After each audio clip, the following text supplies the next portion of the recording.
Allez, bonjour à tous. Aujourd'hui, on va répondre à la question comment les cryptos font des gros pumps, les petites cryptos qui arrivent à nous faire des x5, x10 aussi rapidement. On va se baser sur Wing USDT qui, en 2 jours, nous a fait un x10 et un x6 en encore de bougies. Avant que cette vidéo commence, je vous invite à rejoindre le Discord qui est en description. Je fais des coachings gratuits, notamment ce week-end, je vais en faire un. Je réponds à vos questions, je partage énormément de valeur. Voilà, donc vous pouvez clairement progresser si c'est votre objectif dans ce Discord. Et voilà, s'il n'y a rien de payant, vous avez juste à le rejoindre et vous allez tout simplement profiter de tout ce que je propose. Donc aujourd'hui, on va se baser sur la crypto Wing USDT qui nous a fait, comme j'ai dit, un très gros pump. Alors ce genre de pump, vous le retrouverez pas sur des cryptos comme Solana, Ethereum et tout. C'est des cryptos qui ont un market cap trop élevé pour pouvoir faire un x10. Je vous laisse imaginer un Ether qui fait un x10 en 2 jours. Ça nous le montrait à 20 000 dollars. Ce n'est pas possible. Vous en rendez bien compte, le market cap est trop élevé pour faire ce genre de pump. Mais sur des petites cryptos, comme ça, avec un market cap faible, que peu de personnes connaissent, ça peut être un shitcoin ou un projet avec un fondé intéressant. Mais il faut surtout, le plus important, c'est que le market cap est faible.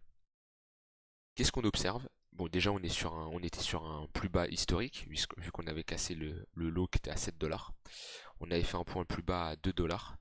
J'ai pas pris le plus bas hein, pour aller voir le pump parce que j'estime que, voilà, sinon on serait sur une performance de assez élevée d'un x25. Mais j'estime que, bah, il n'y a pas de signal d'achat ici en fait. La personne qui a acheté à 2 dollars, c'est juste de la chance.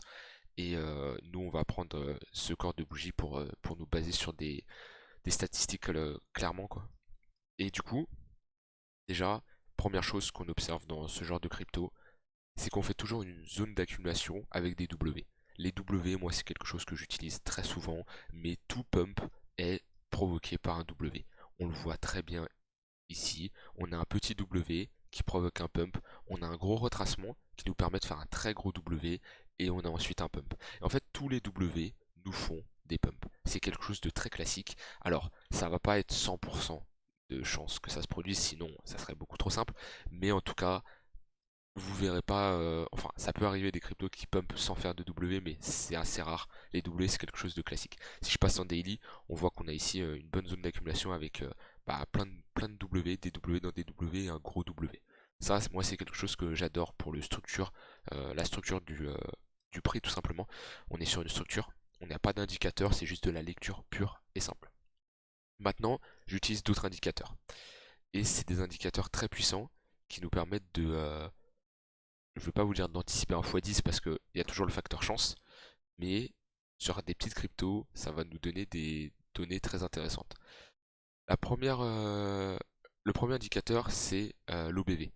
L'OBV qui va nous permettre de voir l'entrée d'argent sur un actif. Donc c'est un momentum qui est calculé à partir du volume, et ça nous permet de savoir voilà, les rentrées d'argent d'un actif. Et qu'est-ce qu'on voit?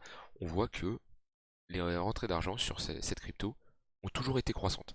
Même quand la crypto a été décroissante du 21 mai, du 3 mai 2021 au 14 mai, donc pendant une phase d'1 an, cette crypto a été croissante, on le voit bien, et ben l'OBV a continué d'augmenter. C'est-à-dire qu'on a eu des rentrées d'argent.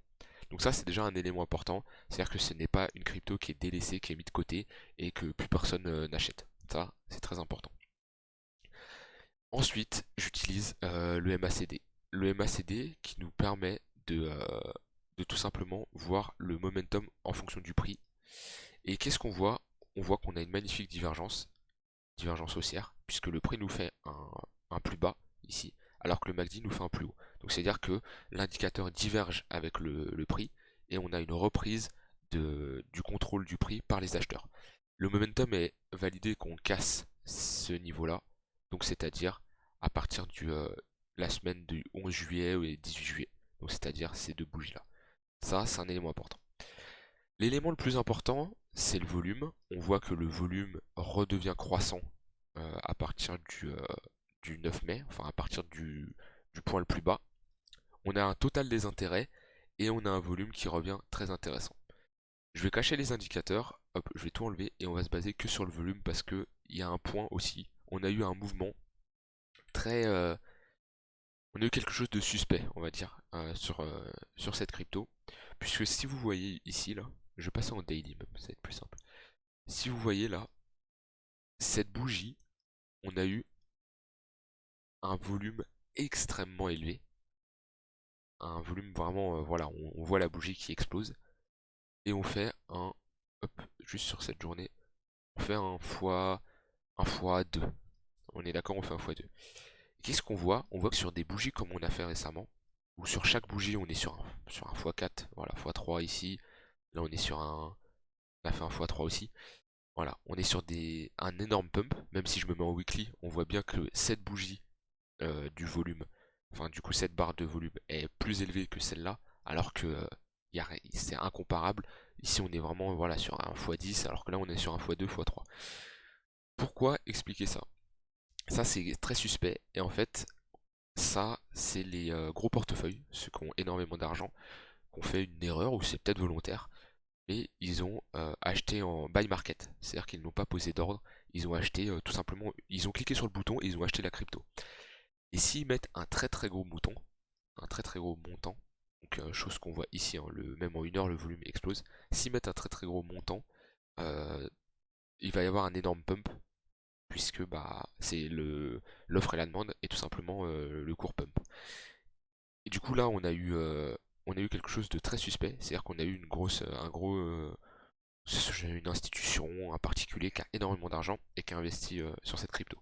Et vous allez me dire pourquoi il n'y a pas ça sur toutes les cryptos, c'est assez rare. Parce que la plupart du temps, les gros portefeuilles, ils vont acheter dans des endroits où il y a de la liquidité, là où il va y avoir des vendeurs. Ici, on était dans une zone, il y a pas de vendeurs. On est d'accord? C'est une zone, il n'y a pas de vendeurs puisqu'on fait des sommets et des creux de plus en plus haut. Et la personne a acheté à ce moment-là, c'est pour ça que ça pump. Les gens, enfin les grosses baleines et tout, les institutions, ils vont acheter à des endroits où on va venir capturer de la liquidité. C'est-à-dire, par exemple, ils vont acheter ici. Si on passe en dessous de cette zone-là, il y a de la liquidité puisque si on casse, il y a énormément de stop loss qui vont être pris, il y a des gens qui vont panic sell et là, on a un potentiel achat. Et le prix ne pump pas parce que s'il y a des ventes et s'il y a des achats pour compenser, le prix ne va pas pump. Que ici, il n'y avait pas de vente et il y a eu un buy market très puissant et du coup ça a pump. Si on avait pris la liquidité, c'est-à-dire on aurait été à un endroit, par exemple, je simule up quelque chose comme ça. On avait fait ça, et là on serait venu descendre comme ça, tac. Ici on aurait pris la liquidité de toute cette partie-là, et là on aurait pu rentrer, enfin la personne avec un gros montant d'argent aurait pu rentrer sans avoir un pump comme ça, parce qu'il y aurait eu énormément de ventes et il aurait capturé la liquidité. Que là la personne qui a acheté là n'a rien capturé du tout. Donc voilà, c'était une petite aparté sur comment repérer ce genre de buy market. Où là, c'est tout simplement quelqu'un qui a acheté, on parle de millions de dollars, hein, clairement, euh, cette crypto. Ce qui l'a fait pump. Et ce qui l'a fait pump, et ce qui nous donne aussi un signal comme quoi il y a de l'intérêt. Maintenant, on va voir quelque chose aussi d'intéressant, et ça c'est quelque chose que même des gens expérimentés ont du mal. euh, je préfère le dire. C'est à quel moment faut vendre. C'est simple. Acheter, c'est simple. Il y a rien, enfin, de mon point de vue et comment je vois les autres se comporter, acheter une crypto, il n'y a rien de compliqué. Si on a des indicateurs, un signal, etc., c'est simple d'acheter. Vendre, c'est pas pareil. Parce que beaucoup de gens se disent on va aller plus haut, on va aller plus haut, et c'est là où bah au final on se retourne, et les gens vont dire bon, on se retourne, mais c'est juste une correction. Par exemple là, si je prends ce mouvement-là, on va décrypter ce mouvement-là. Le mec il achète le W ici, il fait une très bonne performance déjà si on monte tout en haut, il est sur un x3. La personne ici se dit oh, ok ça va aller plus haut, je laisse.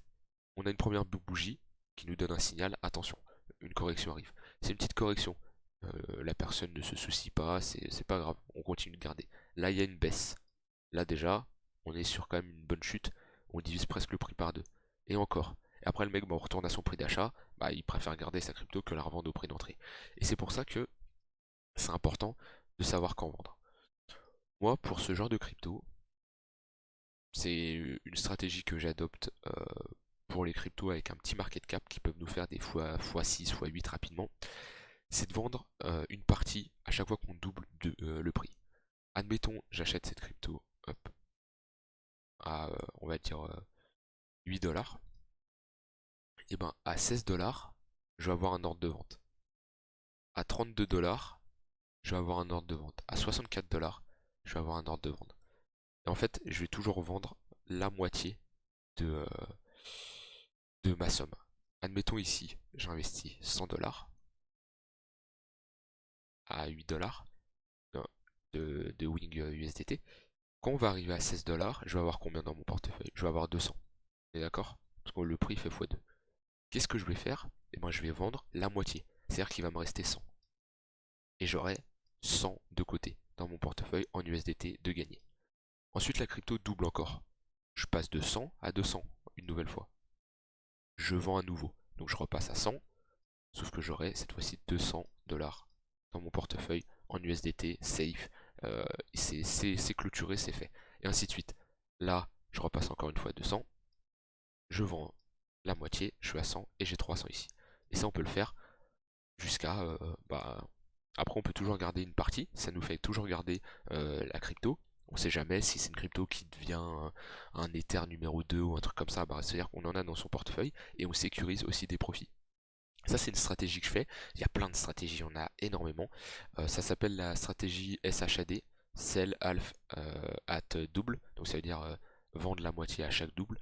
Et c'est une stratégie, de mon point de vue, qui est très prometteuse. Donc voilà ce que je voulais en dire pour décrypter cette crypto, de comment vendre, les indicateurs qui sont intéressants à utiliser pour, je ne vais pas dire prévoir, mais pour anticiper. Ça marche pas à toutes les cryptos, parce que sinon ça serait trop simple, mais c'est des indicateurs que vous pouvez utiliser pour repérer certaines cryptos. Donc voilà, j'espère que cette vidéo vous aura plu. Comme je dis, rejoignez le Discord s'il y a des choses que vous n'avez pas compris. Et on se retrouve à très vite pour une prochaine vidéo.